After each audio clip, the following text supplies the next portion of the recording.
Puri sa ginanap na finale MediaCon ng Pira-Pirasong Paraiso si Ronnie Alonte, Joseph Marco at KD Estrada dahil sa pag-improve ng acting nito pati na ang magandang attitude sa set.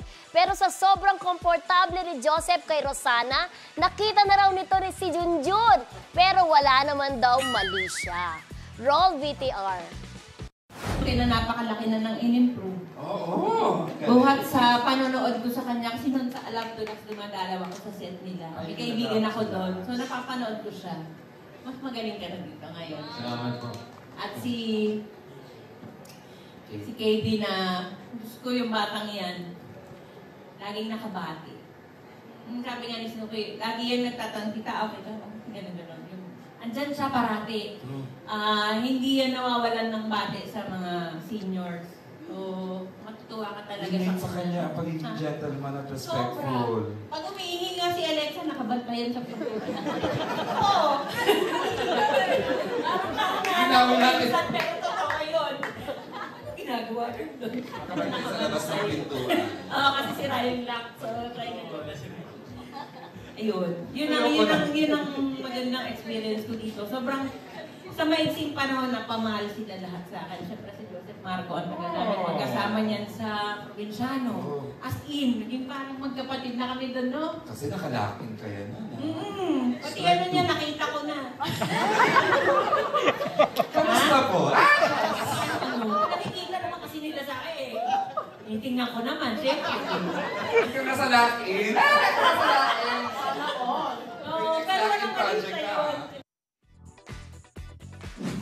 Yan! Nakakaloka naman yun, di Nandun ba? tayo nun Kasi eh. very comfortable na nagkasama kasi sila sa Los Bastardos, di ba? Marco. Oo, Siya sa Provinciano. ng matagal. Si Joseph Joseph Marco Marco. po yung tinutukoy namin. Nasabi no, sa sobrang komportable na nila, nakita na yung notrillas ni Joseph. Pero walang mali siya, di ba? Very Rosana Roses talaga. Di ba ganyan na si Osang talaga? Pero alam mo, naalala ko pa ha, during yung Seiko days, Seiko talaga. Yung daw, pagka mga nag-audition, magpapasexy daw, like sila, mga sexy actor, si Osa daw parang tinitingnan daw. Parang comedy lang si Osa. Yun ang nakarating. Kasi babaeng bakla rin si Osang Ayun, diba? babaeng bakla. Actually, kaya nagustuhan ng tao si Osang. At saka gustong-gustong sumikat yan. Kasi nga, prangka, ganyan magsasagot, di ba? Yung ganyan. Pero, eto nga si Osang, di ba, noong una daw, parang takot sa kanya yung mga co-stars, yung mga sila Charlie, si Elise.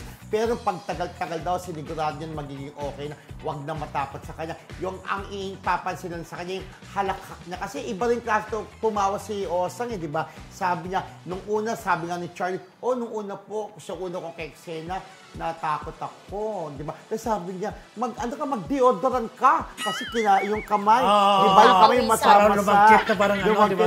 Para wag kang kamay. Ako rin nung bago Alam, may natutunan tayo doon na mag-deodorant pala yung kamay. Ganun pala yun. Ay, mayroong product ng beauty derm na yung malagkit na ano, yung para i-spray mo lang. Ay, maganda. Parang wala pa ako noon. Ay, bibigyan kita. Kasi yun ang ginagamit kong deodorant friendship eh. Tsaka gusto ko din yung mouth spray nila. Ayan, yan ba? Kailangan natin dito. Kasi natutunan kaya, thank you Miss Ray, dahil kay Osang, natuto ko deodorant sa kami, sabi niya kay Charlie, di ba? Ay, ganyan, deodorant sa kamay. Pero ganito friendship, ano ba sabi ko dyan? Ano bang isa natin? Yung tungkol sa nakita niya na, nakita si yung Junjun. Junjun. Oo, parang ganon. Pero si Osang talaga, bilib ako talaga sa kanya. Nakabalik, di ba? Saka ang ganda-ganda pa rin niya, friendship, di ba? Ganda pa rin niya. At saka alam mo pala, yung PPP na yan, friendship, parang reunion ng ng Machete. Di ba? Snooki Serna, Rosana Roses, and Gardo Versosa. Si Cupcake, di ba? Si Gardo siya po yung Machete dati. Una yata Cesar Montano. Tapos yung pangalawa siya, tapos ito, dati si Ando, Snooki, pinagdidilatan to si Osa. Ngayon, ako nagdidilat kay Snooki. Pinalala ko rin sasabihin ko, kasi nakalimutan ko kanina. Willing si Loisa Andalio sa GL, di ba? Basta silang apat, di ba? Sila magkakasama. Ang sabi ni Rosana, ako magwo-workshop sa inyo. Kasi alam naman natin, very open naman. Si Rosana, na ang karelasyon niya ngayon ay John Boy. Oo. Member ng LGBTQ. Oo, yun. At kinasal sila. Yun, Diba? so sabi niya sa magwa-work sa tawanan, para sa diba? GR project. Saka ang ganda si Osang talaga, pakikinggan mo yung sinasabi, di ba? Yun na, Yes. yes.